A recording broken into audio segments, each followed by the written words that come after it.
들어가는 신이 합창한 날을 위해서 감사의 박수 한번 크게 칩시다.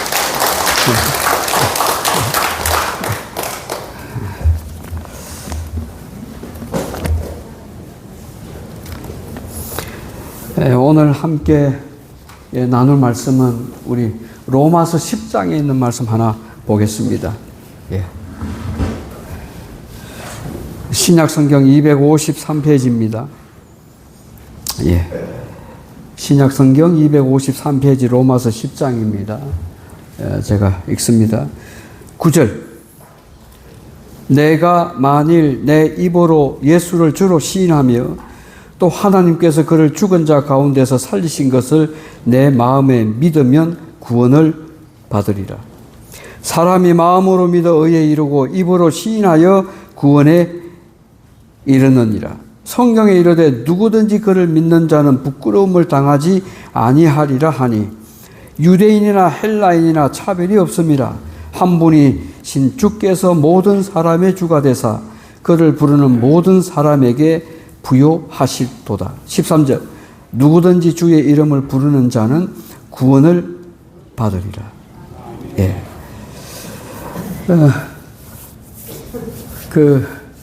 어떤 한 분이 지난 자연사랑 구역반에서 참석을 못해서 어떤 내용을 가지고 말씀을 전합니까? 해서 요약본 제가 한 5분을 다시 가져왔습니다. 우리가 컴퓨터 영상을 통해서 저도 깜짝 놀라는 것이요. 굉장히 우리가 수준 높은 공부를 합니다. 그런데도 다 이해하십니다. 최신 의학 정보나 과학, 생물학의 모든 정보를 다 배웁니다. 저도 보면서 놀래고요. 근데 제가 오늘 로마서 10장의 이야기를 본문을 삼은 이유는 우리가 10월이면 대전도회를 합니다. 그죠? 근데 예수님 안에서 교회가 행하는 가장 큰 예식 중에 가장 큰 축복 중에 하나가 뭐냐? 침례식입니다. 근데 올해 제가 1번으로 침례주고 싶은 사람이 한 분 있습니다. 누굴까요? 안 봐도 우리 양난순 어른이죠. 이미 미소로서 답을 그 다음에 두 번째 또 기도한다면 우리 국장입니다. 이름이 참 부드럽습니다. 보자, 연자, 꼭 여자 이름 같아요. 근데 우리 김보영 국장께서 지난 목요일 날에도 또 저희 부부네를 불러서 맛있는 또 전신도 사주고요. 근데 어제는 제가 넥타이 검은 걸 내고 왔지만 정말 기막힌 타이밍에 우리 문순자 집사님의 어머니를 병원 가서 딱 배웠거든요. 제가 볼 때는 그냥 호흡기 떼면은 바로 가실 것 같더라고요.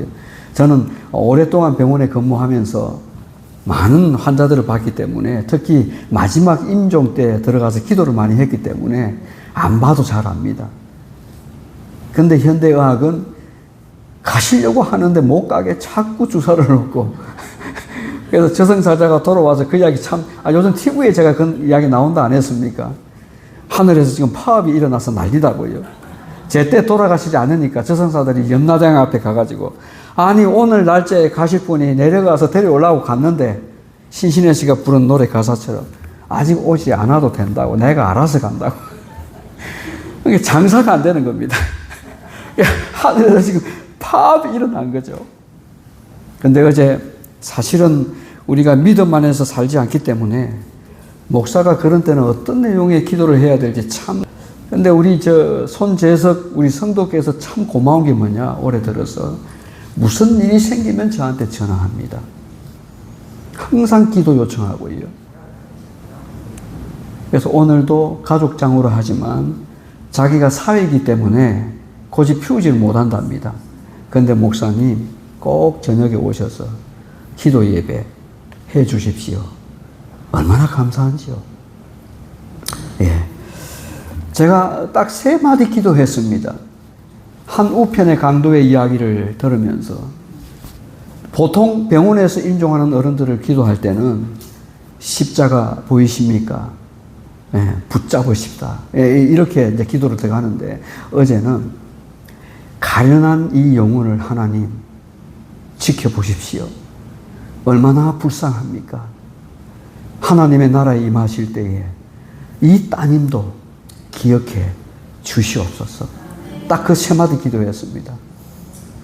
그런데 이 손재석 성도께서 보통 그런 이야기 안 하시면서도 목사님 오늘도 기도해 줄 수 있겠죠 하더라고요. 제가 오늘 로마서 10장에 있는 이 말씀을 인용한 것은 결코 이 성경에 기록된 하나의 배경들을 이해하시게 되면은 한 말씀 한 말씀들이 아주 단조롭게 기록된 말씀들이 아닙니다. 얼마나 눈물 나고요. 바울이 예수님께 대하여 회심하고 난 이후에 로마의 큰 제국 아래에서 그때 로마의 황제가 63대 황제가 있습니다. 1000년을 다스릴 때. 아마 여러분들이 기억하는 황제들 몇 분은 기억날 겁니다. 제가 언급해드리면 아실 거예요.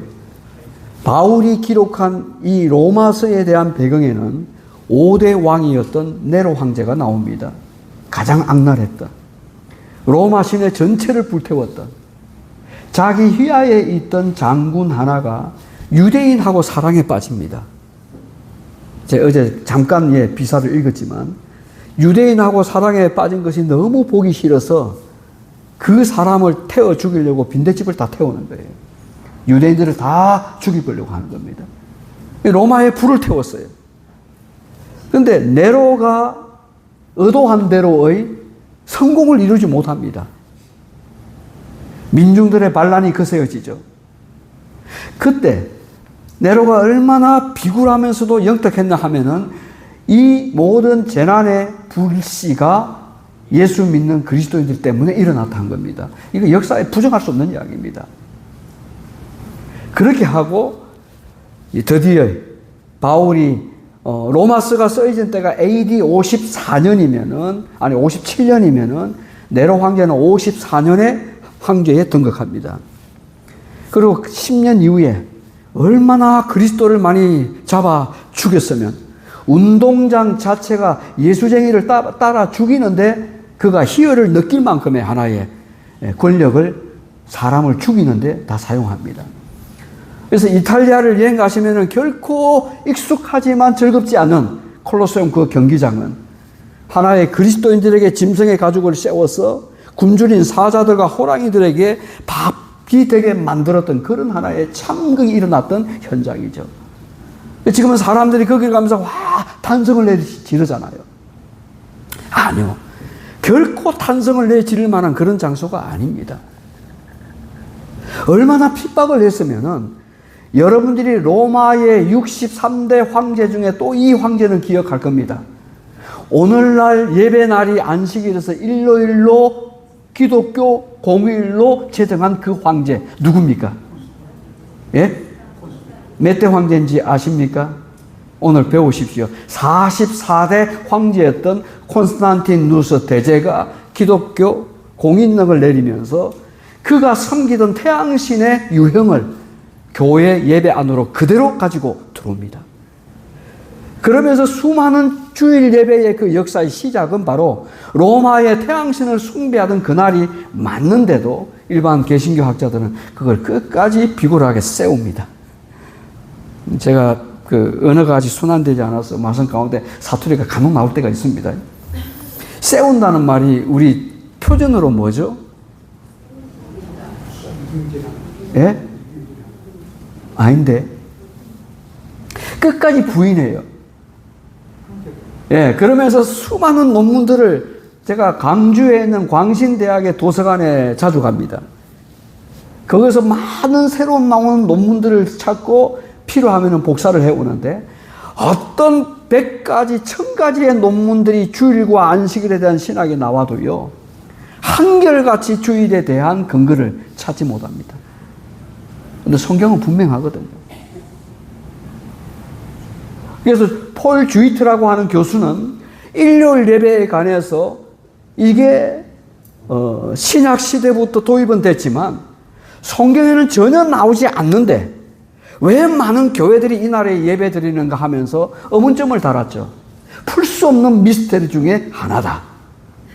그런데 제가 고대에서 공부할 때 역사학자 중에 우리 삼육대학의 그 오만규 교수도 고려대학교에서 사학을 공부했습니다. 함께 공부했던 지동식 교수께서 고려대학교 서점에 가면 그 책이 있습니다.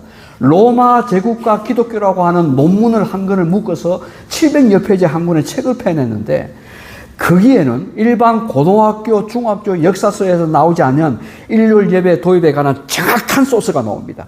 이분이 이태리에서 공부했거든요. 여러분, 재림 교인들 가운데서 이태리에서 공부했던 유명한 한 사람이 바로 사무엘 바키오키라고 하는 박사입니다. 앤드루스 신학대학원 교수도 했고요. 이분이 로마 교황청에 장학생으로 가서 논문을 썼는데 그 논문이 뭐냐? From Sunday to Sabbath. 안식일에서 주일로 바뀐 거. 이거는 논문을 썼는데 교황청이 통과를 시켜줬어요. 그게 한국말로 번역되어가 읽혀질 때 얼마나 우리가 믿는 신앙이 참 신앙이고 진리고 거짓됨이 없는 한결같은 하나님의 말씀인 것을 확인하게 되죠. 그래서 제 서재가 강주 백운동에 책이 엄청나게 있는데요. 다 가져오지 못했습니다. 필리핀에서 바로 귀국했기 때문에. 필리핀에서 생활하다 가져온 집만 지금 여기 있습니다. 근데 이제 강주에 변수가 생겼습니다. 오빠가 오면서 빨리 짐 치워달라 하지 않을까. 그럼 이사를 한 번 더 해야 됩니다. 근데 그 서재에 있는 책 가운데 일요일과 주일이라고 하는 논문이 정말 많이 있는데요. 한결같이 이구동성으로, 요한계시록 10장 10절에 있는 말씀, 내가 주의 날에 성령에 감동하여. 이게 하나의 뿔입니다. 근데 여러분, 이건 상식적인 문제예요. 상식적인 문제예요. 주의 날은 언제입니까? 테레쿠리아케 헤메라. 이 헬라 말에 이 주의 날은 안식일이에요. 인자는 어느 날 주인이라. 오늘 설교는 이게 아닌데. 인자는 안식일의 주인이라. 안식일이 사람을 위해서 있습니까? 사람이 안식일을 위해 존재합니까? 그럼요. 이거는 불변의 1.1획도 바뀔 수 없는 하나님의 말씀인데 이 요한계시록 1장 10절을 주의 날을 엉뚱한 데다 대입을 합니다. 공식이 잘못된 거예요. 대입이 잘못되면 마지막 결론이 엉뚱하게 나갑니다. 수많은 논문을 봐도 주의 날은 내가 인자는 안식일의 주인이라. 상식적인 대답이에요. 초등학생들만 이 이야기를 해도요, 다 알아듣습니다. 그래서 오늘날 많은 교회 목사님들이 주일이 안식일로 어떻게 변경됐는가 설교할 때요, 다 들어보시죠, 유튜브에. 95%는 구약의 안식일이 하나님께서 창조하시고 출애굽에서 그들을 구해내는 하나의 구원의 역사고 다 설교하다가 마지막 5분을 남겨놓고 듣는 사람이 헷갈릴 정도로 결론이 엉뚱한 데로 갑니다. 근데 우리는 구약의 안식일을 지키는 것이 아니라 신약의 일요일을 지킵니다. 그렇게 설교해요. 한참을 듣다가 아리송하죠. 그러면 두 안식일이 있는가? 두 안식일이 있습니까? 아니요. 이사야 66장은 구원받은 하나님의 백성들이 하늘에 가서도 매 월삭과 매 안식일에 내게 나와 뭐하니라? 경배한다, 예배한다 되어 있습니다. 그리고 요한이 쓴 성경 66권의 마지막 책도 안식일에 관해서 뭐라고 말하느냐? 요한계시록 11장, 12장, 13장, 14장. 그죠? 하나님의 진리를 따라 살아가는 사람들 마지막 교회의 특징이 두 가지가 있는데 그 중에 하나가 뭐냐? 하나님의 뭘 지키고요? 요한이 마지막 강조했거든요. 계명을 지키고 예수님이 그 다음 모든 기독교회가 모든 소리로 합하여 예수님의 믿음을 따라가는 자. 두 가지가 언급되어 있어요. 여러분, 우리는 예수의 증거, 예수의 믿음을 가지고 살아가시면서도 우리는 뭘 지키는 백성들입니까? 하나님의 계명을 따라. 이날에 예수께서 누가복음 4장 가운데 늘 당신의 습관대로 안식일 해당에 들어가신 것처럼 우리도 안식일에 들어와서 예배를 드리는 겁니다. 우리는 예배를 드리는 거예요. 로마서 10장은 그래서 뭐라고 말하느냐? 로마서 10장은 내 입으로 예수를 주로 시인하며 또 하나님께서 그를 죽은 데까지 살린 것을 내 마음에 믿으면, 여기는 구원이 4번 반복돼 나오거든요. 믿으면 뭘 받는다? 구원을 받으리라.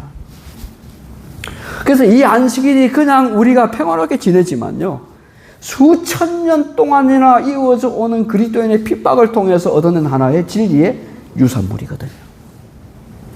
네로가 로마를 불태울 때 얼마나 많은 그리스도인들이 핍박을 당하고 모욕을 당하고 수치를 당하고 죽었는지 모릅니다. 근데 제가 한번 1950년도 제작된 미국의 3대 종교 영화가 있는데, 하나는 63년도 제작된 배너가 있고요. 또 하나는 1951년도 제작된 하나의 크바디스라고 하는 영화. 주님 어디로 가시나니까. 아주 명작 중에 명작이죠. 그래서 똑같은 네로 시대가 영화 속에서 전개가 되는데, 베드로가 다른 하나의 지역으로 복음을 전하러 갈 때 갑자기 환상 가운데 예수님이 나타납니다. 아니다. 너는 거리로 가지 말고 어디로 가라? 다시 로마로 가라. 그리고 그 백성들을 위로하라. 그리고 콜로세움 경기장에서 수많은 사람들이 그리스도의 이름으로 죽어나가고 사자의 밥이 되고 불에 화형을 당하는 그런 어려운 국면에서 베드로가 딱 하나의 한문을 통해 드러나서, 하나님의 자녀들이여, 두려워하지 말라. 두려워하지 말라. 하나님께서, 예수님께서 이긴 자의 보좌에 안기친 것처럼 너희들을 부끄럽게 개의치 아니하시고 승리하는 자마다 하나님의 보좌에 같이 앉으리라 약속하셨어요. 그러니까 생각해 보십시오. 1260년 동안 그리스도인의 이름으로 핍박을 당했다면 기독교는 멸망했어야 돼요. 상식적으로 그러지 않습니까? 그런데 죽여도 더 많은 사람들의 혜심이 일어나고 예수님을 믿는 사람들이 더 많아진 겁니다. 더 많아진 거예요. 놀라운 역사가 일어난 거죠. 사도 바울도 사도행전 9장에서 다메섹 도상으로 가다가 예수님을 만나게 됩니다. 당신이 누구요라고 하니까 그때 예수님께서 뭐라고 말씀하냐? 나는 네가 핍박하는 예수다. 이야, 그래서 이 로마서를 누가 썼느냐? 바울이 썼거든요. 그래서 로마서 10장에 나오는 이 구원이라고 하는 명목에서 내 입으로 주를 시인하고 내 마음에 믿으면 구원이 온다는 이 말이, 이런 하나의 네로 황제가 통치하던 예수쟁이를 다 죽이려고 하던 그 어려운 때에 이 말씀이 기록됐다는 거예요. 우리가 단순하게 암송하잖아요. 그리고는 그 AD 역사 가운데 기억하실 겁니다. 이렇게 말했던 예루살렘이 돌 하나 돌 위에 남기지 아니하는 예수님의 예언대로 예루살렘이 완전히 망합니다. 그때가 몇 년이었습니까? AD 70년. 이건 암송하셔야 됩니다. 지난번에 역사가 이름이 잘 기억이 안 나서 버벅거렸는데, 그 역사가 이름이 요세푸스입니다. 요세푸스가 기록한 4권의 책이 있는데요. 모세가 얼마나 위대한 사람이었는가요? 에디오피아의 검은 하나의 시꺼먼 여왕을 모세의 치략으로 칼 한 번 쓰지 아니하고 에디오피아를 굴복시켰던 그 이야기가 요세푸스의 역사가 기록에 나옵니다. 얼마나 치략가고 얼마나 건축가고요. 그래서 그를 호시탐탐 왕권을 노리려고 하는 정실 부모에서 난 이 람세스가, 예? 모세를 완전히 흔적을 지우기 위해서 모함을 하잖아요. 그런데 이 람세스 1세가 모세의 행적을 통해서 이집트에 그 엄청난 피라미드를 짓고 건축물을 질 때 당신을 위해 지었다라고 하는 바로 십계라고 하는 영화, 거기서 쫙 커튼을 그리면서 모세의 행적을 보여주는 거야. 람세스가 얼마나 모세를 사랑했는지요. 그래서 정실 아들이 핍박하기까지 모세의 이름을 십계라고 하는 헬스 차스톤이 주연했던 그 영화에 보면은 완전히 그 이름조차도 흔적조차도 자기의 사랑의 애정을 뛰어넘어서 유대인이라는 사실이 발각되자 완전히 지우라고 명령합니다. 그런데 이 람세스가 늙어 죽을 때까지 한 사람을 잊지 못했어요. 그 사람이 누군지 아십니까? 모세였습니다. 그래서 모세는 툭탕카멘이라고 하는 왕가의 무덤이 고고학을 통해서 발굴되자 모세라고 하는 이름을 그렇게 찾으려고 했는데 찾을 수가 없었어요. 왜요? 성경 외에는요. 지웠거든요. 근데 람세스는 눈을 먹으면서까지 비록 나일강에서 쭉 왔던 어답한 아들이었지만 그의 총명과 그의 지략과 그의 장군됨의 위대함을 바라보고 왕위 계승을 하고 싶었던 인물이 바로 모세였다는 거죠. 이게 출애굽의 역사예요. 출애굽의 역사예요. 그렇다면 어떤 분이 이런 질문을 할 겁니다. 왜 수많은 역사 가운데 이스라엘의 역사를 보십니까? 이유는 간단합니다. 다 답을 하실 거예요. 다니엘 2장과 다니엘 8장에 하나님께서 예언을 풀어나갈 때에 그 예언의 중심이 어느 나라냐? 세계 초강대국이었습니다. 그러니까 로마가 전 세계를 제패할 때에 얼마나 위대했는가? 아마 흔적을 보시면은 저는 예를 들어 법을 공부한 사람이기 때문에 4학년 때 법 철학을 배울 때 로마사를 절대 빼어놓고는 공부할 수가 없습니다. 로마의 세망사를 1권, 2권 나누어서 그것도 4학년 때 배웁니다. 그리고 독일에 유학 갔다 오면 법대 교수가 되는 길이 딱 두 가지인데요. 영미법이 미국에 유학 가는 거하고 대륙법계인 독일로 유학 가는 겁니다. 아마 제가 예수를 몰랐다면, 하나님을 안 만났다면 저는 아마 일본으로 유학 갔을 겁니다. 우리나라의 민법의 모든 80%가 일본 법이거든요. 명치 시대 때 만들어진. 근데 하나님께서는 저를 바울처럼 그렇게 핍박은 안 했지만 순수하게 범생이 같은 저를 어떻게 하나님을 만나게 하고요. 집사람을 만나게 해주고 목회를 나오게 하더라고요. 저 집사람은 저한테 끌려온 사람이에요. 한 번도 목사 사모 되라는 꿈에도 생각 안 했을 겁니다. 저도 그랬고요. 근데 저를 유학 가게 만들었던 한 사건이 뭐냐? 바로 5.18. 예, 광주 민주화 운동이었습니다. 4년 동안요. 이 법대 건물이 정문 바로 옆에 있어가지고 한 번도 체류탄 가스를 안 맞아 본 적이 없습니다.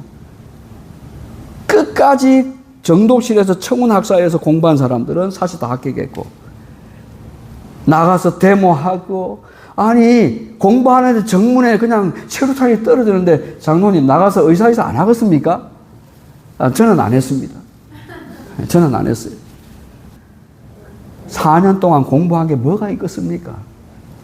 민법학의 대가이신 정한당 교수께서 첫날 첫 시간 민법 1을 강의할 때 1학기 때부터 한자를 얼마나 그냥 필서체를 날리면서 써가는데 딱 하시는 말씀이 너희들이 졸업할 때쯤은 이 한자를 다 이해하게 될 것이다. 그때 한자를 많이 배웠어요. 근데 그분이 하신 말이 뭐냐? 4년 뒤 너희들이 사법시험에 합격해서 법조인으로서 광주 민주화 훈장을 가지고 투쟁할래? 아니면 직급 나가서 돌팔매질할래? 그 이야기 하시더라고요. 그 모든 과정이 하나님이 저를 유학을 가게 만든 겁니다. 절대 복음은 부끄러운 게 아닙니다. 우리에게는 능력이 되고 힘이 되는 줄 믿습니다. 로마에서 그렇게 1000년을 넘어서 핍박할 때요. 무슨 그리스도인들이 힘이 있겠습니까? 그냥 짐승들 끌려 나가듯이 다 나갔죠. 하나님을 믿는 백매는 베드로가 영화 속에서는 나타나기 전까지는 그냥 두려워하는 것이 그들의 일상이었는데 제국의 힘을 가지고 밀어붙이는데 얼마나 힘들었겠습니까? 그런데 베드로가 나타나서 하나님의 자녀들이여 이야기하는데 얼마나 그들이 기다려왔던 또 하나의 행안의 기쁨을 맛보듯이 복음 안에서 얼마나 즐거웠겠습니까? 그래서 화형당하는 와중에도 가족들이 손을 모으고 하나님을 찬양하는 소리가 들릴 때 그 광경을 바라보는 로마 시민들에게도 회심이 일어났단 말입니다. 이게 복음의 역사였어요. 언더우드 선교사가 감리교 출신의 언더우드가 연세대 세브란스를 세우기 전에 맨 먼저 제물방에 딱 도착했을 때 얼마나 조선 사람들이 냄새나고요. 조그만한 방 안에서 그냥 짐승들은 대글대글 굴러 살아가는데 몸에는 이가 그냥 득쑥스럽고 그 언더우드의 첫 번째 기도가 뭐냐? 하나님, 나를 왜 이곳으로 불렀습니까?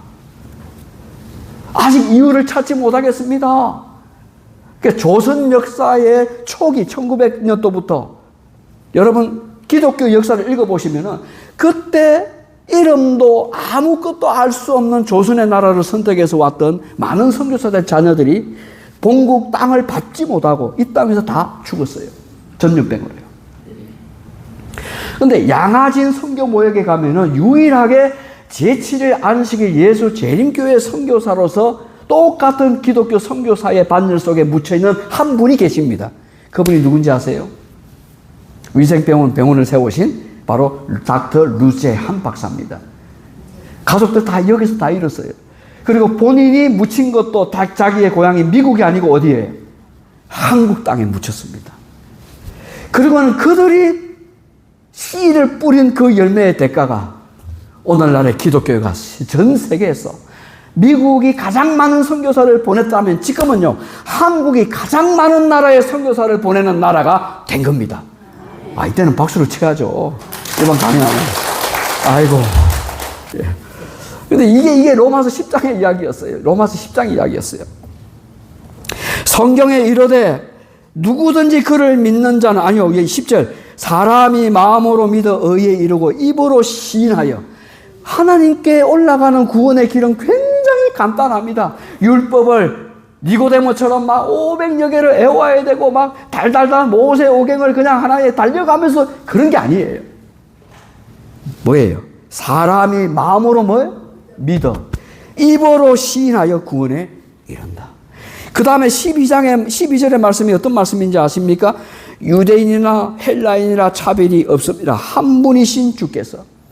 유대인 헬라인을 언급한 것은 그 당시 동양사에 있어서 불교를 굳이 언급하지 않은 것은 바울이 무슨 중심으로 썼기 때문에요? 로마 제국을 중심으로 썼기 때문에. 근데 이제 자연사랑 구역발 다 배우셨죠? 로마의 그리스도의 찬란한 문명이 어디로 넘어갑니까? 우리 조선 땅에.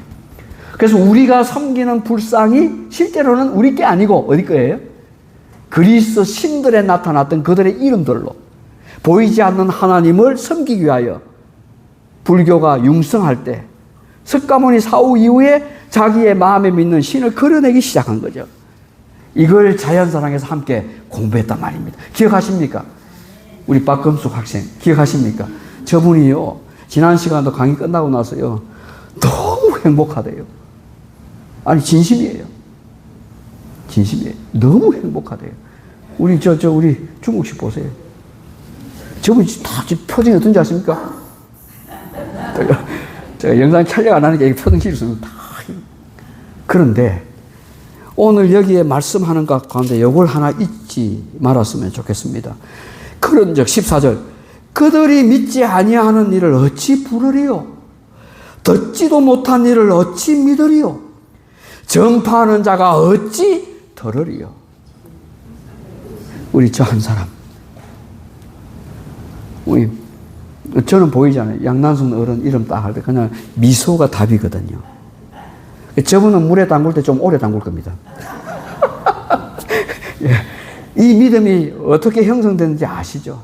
눈물과 기도와 넘어질 때마다 매 순간마다 위로의 전화와 찾아가고 달래고 이렇게 해서 한 알의 씨앗이 열매를 맺는 거예요.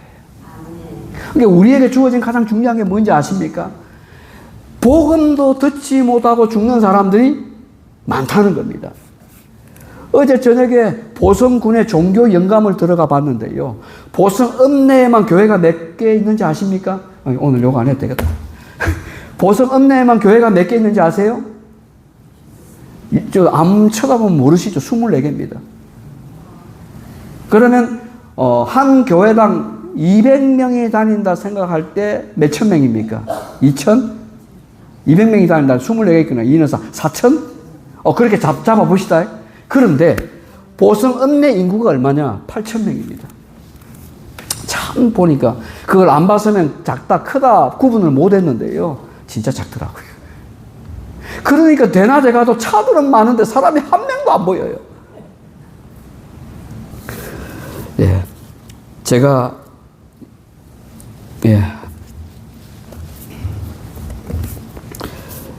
여기 제가 이 책을 굳이 들고 온 이유가 있습니다. 여기 15절에 한번 보시면, 로마서 10장 15절에 보시면은, 보내심을 받지 아니하였으면 어찌 전파하리요? 기록된 바 아름답도다. 뭐라고요? 그냥 아름답도다라는 표현. 이거는 창세기 이후로요, 하나님이 인간을 만드신 것을 한탄하고 통곡하신 사건이 일어나죠. 그게 창세기 6장에 바로 노아 홍수 사건입니다. 바벨탑 사건 이후로. 근데 창세기 1장은 이제는 모든 만물이 지으심에 심히 좋았더라라고 표현한 그 하나님의 모습이 사라졌어요. 근데 어디에 딱 나오느냐, 신약에. 로마서 10장 15절에 보니까 아름다운 좋은 소식을 전하는 자들의 발이여 함과 같도다. 이걸 아름답다 표현한 거예요. 뭐라고요? 복음을 전하는 거. 제가 집사님한테도 말씀하잖아요. 시간만 나면은 손재석 성도님처럼 전화해서 목사님이 기도해 주시오면 제가 간단 말입니다. 근데 저렇게 되기까지 한 영혼에 대한 우리가 그냥 가게 할 수는 없잖아요. 영혼의 그 보이지 않는 대쟁투의 속에서 한 명의 영혼이라도 구원하시고 역사님 예수 그리스도가 당신의 헐렬단신으로 이 땅에 오셨는데 그 십자가에 수목당하고 고통당하고 멸시당하고 죽기까지 복종한 그분의 선교가 우리가 있는 힘을 다해서 선교해야 되지 않겠습니까? 이걸 들고 물론 주공아파트 가니까 이 책이 쓰레기통에 세 권이 버려져 있는 거 제가 주웠습니다. 그래도 괜찮아요. 근데 이 박스가 5개나 엄청나게 박스가 있습니다. 근데 이 책이 정말 좋아요. 정말 좋아요. 로마서 10장으로 다시 돌아가서 이때의 분위기를 왈덴스인이라고 하는 한 특정한 사람을 이름 지어서 그들이 어떻게 죄인들에게 그리스도를 보여주었는가 한 대목이 나오는데요. 63페이지 4장 왈덴스인들의 신앙 수호라고 하는 장에서 이걸 한동안 읽으면서 또 읽었는데도 어제 그냥 이 책에서 눈을 못 떼겠더라고요. 왈덴스들은 만물의 마지막이 가까웠다고 믿었다. 그들은 성경을 연구하며 구원의 진리를 사람들에게 전해야 할 책임을 깊이 느꼈다. 예수님을 믿는 믿음 안에서 그들은 위로와 소망과 평안을 발견하였다. 그들은 마음의 기쁨을 준 진리의 빛을 로마 교회의 오류의 암흑에 갇혀있는 자들에게도 비추고자 하는 열망을 가지고 있었다는 거예요. 이렇게 아직도 짝꿍끼리 살아가는 어르신들이 계신다면 언제든지 저를 부르십시오. 왈덴스인들은 이처럼 참 진리에 굶주려서 죽어가는 사람들에게 하나님의 약속에 들어있는 평안의 기별을 전해주고 그들의 구원의 유일한 소망이 되시는 분이 예수 그리스도임을 보여주셨다. 그럼요. 천하에 구원받을 만한 이름은 예수 외에는 준 바 없습니다. 이거를 모든 종교인들이 다 알고 있습니다. 천하에 구원받을 만한 이름은 누구밖에 없다고요? 예수님밖에 없습니다. 그래서 이 바울이 로마서를 쓸 때마다 그들이 죽어가는 삶의 현장 속에서 자기도 십자가에 달려 죽을 때에 뭐라고 제안했는지 아시죠? 나는 예수님처럼 너무 비굴하게 살았기 때문에 그렇게 죽을 수 없다. 차라리 나를 십자가에 유일하게 12제자에 거꾸로 나를 매달아 죽여라. 근데 그들에게는 복음이 부끄러우지 않았지만 거꾸로 매달려 그 죽는 순간에도 하늘에 대한 영생의 소망이 있기 때문에 하나님이 보좌의 우편에 앉으신 것처럼 그들이 갈 길이 어딘지를 분명히 알았기 때문에 기쁨으로 그 십자가의 하행을 당했다는 겁니다. 우리에게 핍박하면 예수님이 빨리 오신다 하더라고요. 그런데 오늘 로마서 11장 15절을 보면서 제가 어떤 생각이 딱 든지 아십니까? 마지막 결론에서 요한복음 14장의 말씀이 생각난 겁니다. 요한복음 13장에 어떤 내용이 나오느냐? 예수님이 하늘에 올라가시기 전에 유월절 전날 제자들의 발을 씻기는 장면이 나와요. 이제 마지막 결론 잘 들으십시오. 우리 5장 6부 인체 가운데서 가장 도외시하고 별로 존경하지 않는 부위 중에 하나가 발이잖아요. 냄새나고. 그런데 그 냄새나는 발을 예수님이 십자가에 달려 돌아가시면 다 도망할 수밖에 없는 그들의 비급한 삶의 현장에 들어오셔서요. 예수님이 친히 허리를 동이시고 그들 앞에서 무릎을 꿇으셔서 냄새나는 발을 만져주시고 냄새나는 발을 씻어주시고 사막 한가운데 먼지 있는 그 때를 깨끗하게 정결하게 해주신 분이 바로 예수 그리스도입니다. 어느 왕이 그렇게 했습니까? 어느 신이 그렇게 했습니까? 그 말을 빗대어서 좋은 소식을 전하는 자들의 발이여 함과 같으니라. 남은 일생을 전도회가 오기 때문에 그런 것이 아니라 매일 수요일마다 엄청난 기적이 일어나는데 로마 네로 이야기한 이유가 있습니다. 평탄한 길을 사단은 허락하지 않죠. 그러나 기억하십시오. 핍박하고 우리를 음해하고 어떤 말을 해도요, 이 복음의 씨앗이 뿌린 하나님의 영광을 돌리는 이 복음은 어느 누구도 막을 수가 없습니다. 열매가 되어 하나님의 보좌에 함께 앉는 여러분과 제가 되기를 기도드립니다.